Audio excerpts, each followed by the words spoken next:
So today we are going to start second chapter, that is mechanical properties of fluids from class 12 physics.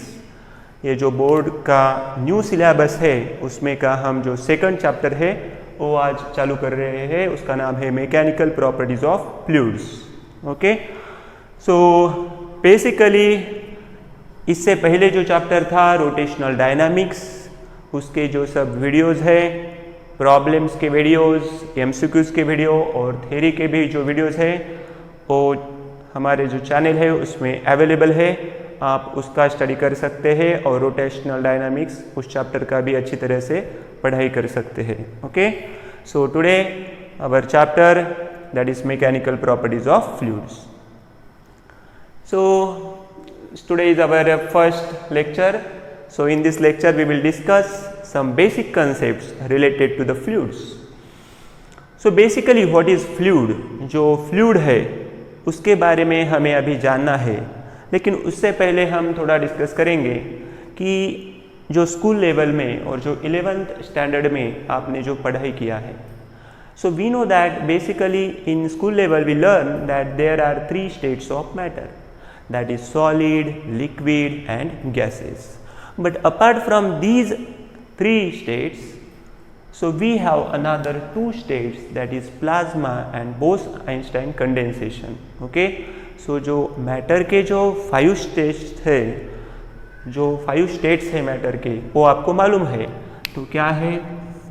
Solid, that is liquid, gases, next plasma, Bose-Einstein condensation. So these are the 5 states of matter. So इसके बारे में हमें मालूम है कि solid में जो atoms है वो टाइटली बहुत बाउंड होते हैं, लिक्विड में थोड़ा उसका डेंसिटी कम होता है, गैसेस में और कम.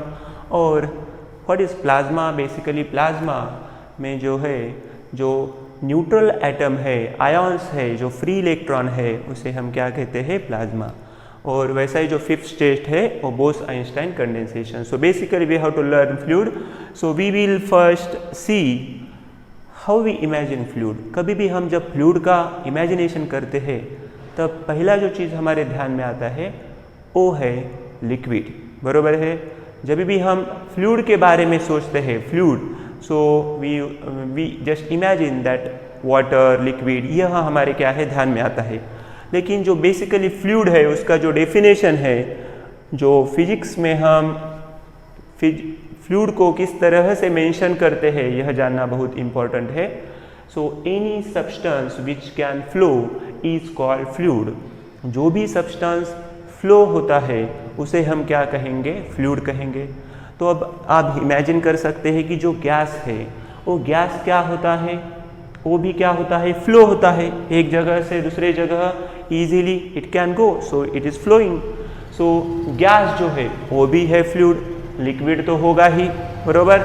Liquid, gas and plasma. So these are the phases of the matter which we are going to discuss as a fluid. ये जो फेजेस है मैटर के, हम उसे क्या कहेंगे? फ्लूइड कहेंगे. So what is our first definition? It's about fluid, any substance which can flow, so that is called as fluid. So these are the 3 stages of matter, 3 states of matter which we are going to discuss, that is liquid, gas and plasma. तो ये जो सब है, ये states है matter के, ये है fluid कहलाएंगे.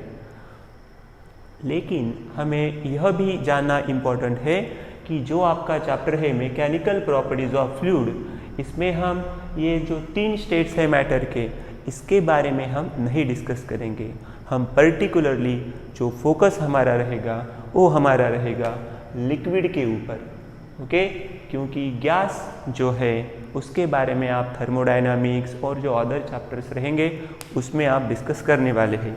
तो जो भी प्रॉपर्टीज़ वगैरह हम अभी देखेंगे वो ज़्यादा से ज़्यादा रिलेटेड होंगे हमारे लिक्विड के बारे में. जो यह चैप्टर है उसमें आपको फ्लूइड में लिक्विड के बारे में पढ़ाई करने का है. Okay, so first definition is any substance which can flow is called fluid.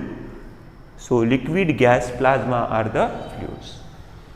So whenever we are learning about fluid, so in physics there are two ways in which we can learn, we can study the fluid. जो दो वे है, दो मार्ग है, उससे हम fluid के बारे में पढ़ाई करेंगे. सो जो फ्लूइड है, सो पहला जो है वो रहेगा हाइड्रोस्टैटिक्स और सेकंड जो रहेगा वो रहेगा hydrodynamics. So first we have to understand what is hydrostatics and what is hydrodynamics. Let us consider there is one beaker. ये जो बीकर है अभी इसमें क्या है, लिक्विड है. क्योंकि आपको मालूम है अभी हम गैस और प्लाज्मा के बारे में सोचेंगे क्या, नहीं. तो अभी हम सोचने वाले हैं लिक्विड के बारे में.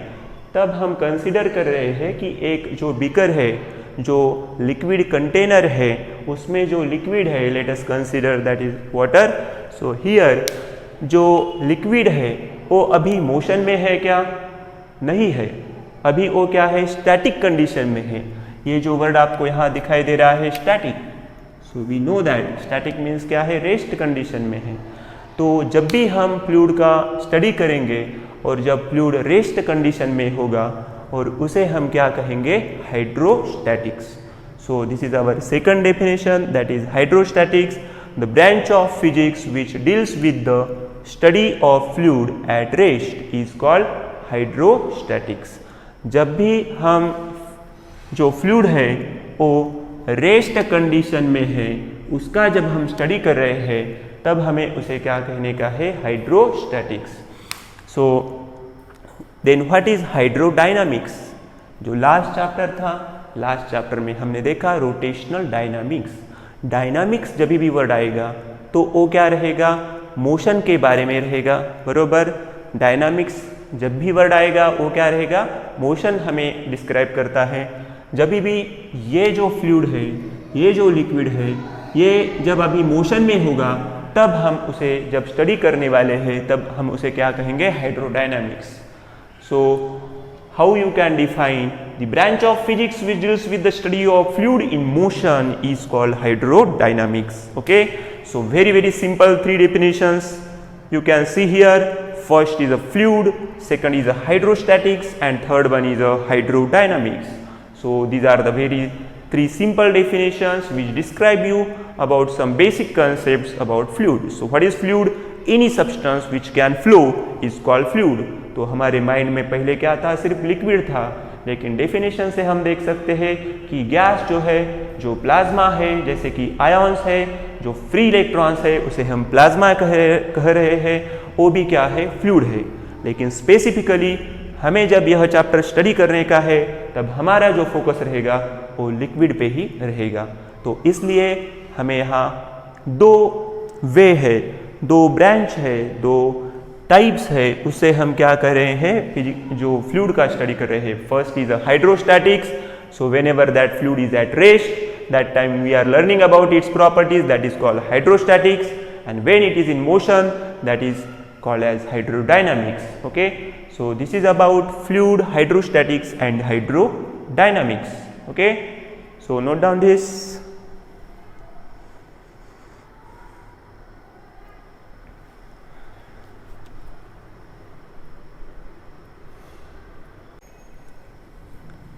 तो अभी हमने देखा कि फ्लूइड क्या है, हाइड्रोस्टैटिक्स क्या है, हाइड्रोडायनामिक्स क्या है. लेकिन जब भी हम स्टडी करते हैं इस चैप्टर में तो हम जो भी फ्लूइड कंसीडर करते हैं उसे हम आइडियल फ्लूइड कंसीडर करते हैं. So what is ideal fluid? जो भी हम अभी कभी भी देखेंगे, आप जब गैस का स्टडी करते हैं तब आपको आइडियल गैस कंसीडर करना पड़ता है. Okay, means particularly when you are studying anything, that time you are taking some particular properties and that properties related to the thing is called ideal. Okay, so we have to understand what is ideal fluid. ये जो ideal fluid है, so it is incompressible fluid, density at every point is constant. so अभी ये क्या रहता है, incompressible रहता है. incompressible means क्या है कि अभी यहाँ पे हमारे यहाँ क्या है, ये फ्लूइड है. अभी इस फ्लूइड पे जब हम क्या कर रहे हैं, कुछ डेंसिटी, कुछ फोर्स अप्लाई कर रहे हैं, कुछ प्रेशर अप्लाई कर रहे हैं, तब इसका जो डेंसिटी एट एवरी पॉइंट रहेगा ये क्या रहेगा, कांस्टेंट रहेगा, ये कंप्रेस नहीं होगा। तो उसे हम क्या कहेंगे, it is incompressible fluid. So density at every point is constant. It is non viscous, it's flow is steady, इसका जो फ्लो रहेगा वो क्या रहेगा, स्टेडी रहेगा। ये जो सेकंड प्रॉपर्टी आप देख रहे हैं यह भी हमें डिटेल में पढ़नी होगी, लेकिन ये कब होगा, अभी जो इस चैप्टर में जो सेकंड पार्ट रहेगा उसे हम हाइड्रोडायनामिक्स पढ़ने वाले हैं। जब फ्लूइड जब मोशन में रहेगा तब ये सेकंड प्रॉपर्टी हम डिटेल में देखने वाले हैं। सो it is non viscous, it's flow steady, irrotational, non turbulence. So these are the properties of fluid, and the second one we will discuss in detail in the part of hydrodynamics. लेकिन अभी हमें जब study करना है वो हम hydrostatic के बारे में सोच रहे हैं। Properties of fluids, they can flow. So we know that any substance which can flow, that is fluid. They do not have shape. They take the shape of the container in which they are stored. अभी हमें मालूम है जब हम उसे एक आधे bucket में रखेंगे तो फ्लूइड बकेट का आकार लेता है, एक आधे बॉटल में रखेंगे तो बॉटल का आकार लेता है। तो पर्टिकुलरली शेप है क्या, उसे नहीं। So they do not have shape, they take shape of the container in which they are stored. They do not oppose deformation. जो मैकेनिकल जब प्रॉपर्टीज़ के बारे में हम सॉलिड के बारे में जब 11th स्टैंडर्ड में सोच रहे थे तब हमें मालूम है कि जो डीफॉर्मेशन है, change in size and shape due to the external force, that is called deformation. So they do not oppose deformation, so they can get permanently deformed. So जो फ्लूइड है वो परमानेंटली डिफॉर्म होते हैं। Particularly अभी क्या है, एक आधा कंटेनर है, उस कंटेनर में क्या है, फ्लूइड है।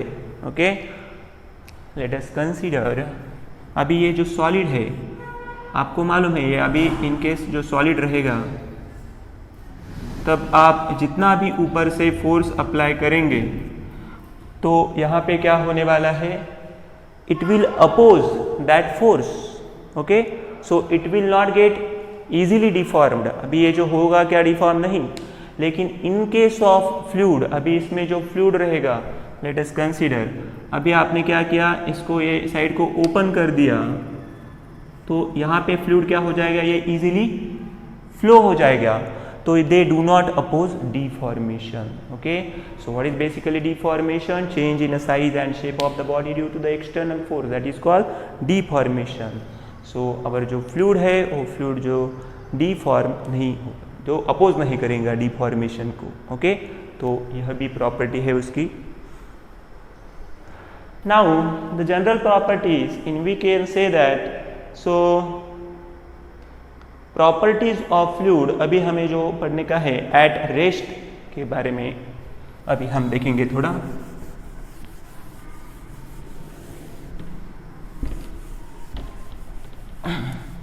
जो फ्लूइड है वो अभी रेस्ट में किस तरह से उसके जो प्रॉपर्टी है वो अब हम देखेंगे। अभी हमने देखा कि आइडियल फ्लूइड क्या है और बाद में प्रॉपर्टीज जो देखे हमने फ्लूइड के। So now we will discuss about properties of fluids at rest. So that is hydrostatics के बारे में हम अभी देख रहे हैं। So properties of fluid at rest. तो यह जब हम पढ़ाई कर रहे हैं तो हमें जानना होगा कि यह हाइड्रोस्टैटिक्स के बारे में अब हम पढ़ने को जा रहे हैं। So here first you have to understand pressure. Okay, pressure के बारे में थोड़ा हमें यहाँ मालूम होना चाहिए। So 11th standard we learn about pressure. What is basically pressure? The applied force per unit area. ये जो प्रेशर है उसके बारे में हम जब स्टडी करेंगे, so प्रेशर क्या रहेगा, the applied force per unit area, so is called pressure. So very easy definition, and from that formula you can understand the force per unit area. So उसके बारे में अब हम जब जान रहे हैं तो इसका जो MKS और CGS यूनिट है, फोर्स का यूनिट होगा न्यूटन, एरिया का होगा मीटर स्क्वायर, CGS यूनिट होगा डाइन पर centimetre square. Okay, the applied force per unit area. अभी इसके जब हम डायमेंशन निकाल रहे हैं तो आपको मालूम है pressure is equal to force upon area. Force के dimension directly you can write, that is L1 M1 T-2। Area के क्या है, L2 है, तो यह ऊपर जाने के बाद -2, सो it will be L-1 M1 T-2। Okay, so normally जो न्यूटन पर मीटर स्क्वायर है, 1 न्यूटन पर मीटर स्क्वायर, उसे हम 1 पास्कल PA से जब डिनोट करते हैं pascal, so that is the also unit of pressure. So 1 newton पर metre square that is 1 pascal. So ये जो है प्रेशर के बारे में आपको मालूम होना चाहिए। So what is basically pressure, the applied force per unit area, that is called pressure. Okay, 1 बार, यह भी कंसेप्ट आपको मालूम होना चाहिए। 1 बार इज